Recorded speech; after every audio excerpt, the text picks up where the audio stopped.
Hello, मी शुभांगी सरवणकर. मी 2019 मध्ये ना मला कॅन्सर डिटेक्ट झाला ब्रेस्टचा. आणि मी त्यावेळेला अतिशय घाबरले. मला असं वाटलं काय झालं, मला असं कसं काय झालं. आणि त्याच्यानंतर मी डॉक्टरांना अप्रोच केलं. तर ते म्हणायला लागले तू काही टेस्ट करून बघू आपण, त्याच्यानंतर बघू.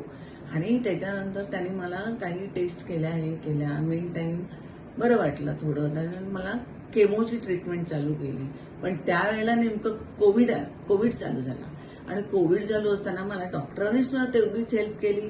आणि मी सुद्धा तेवढंच, मला सगळ्यांनी मोटिवेट केलं, घरच्या लोकांनी, डॉक्टरांनी सगळ्यांनी मोटिवेट केलं. आणि त्याच्यामुळे त्यांच्यावर असलेल्या माझ्या श्रद्धेने, माझ्या भरोशाने आणि या सगळ्यामुळे मी ते केमो सुद्धा मी पार करू शकले.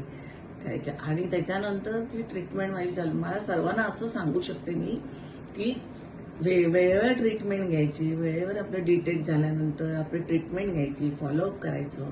आणि हे केल्यानंतर काहीच घाबरायची गरज नाही. आणि आपल्या डॉक्टरांवर आपल्याला पूर्ण विश्वास असतो. त्याच्यामुळे डॉक्टरांचा सुद्धा तेवढाच सपोर्ट असतो आपल्याला. डॉक्टरांना विश्वास ठेवूनच करायचं असतं हे. त्यामुळे घाबरायची काहीच गरज नाही.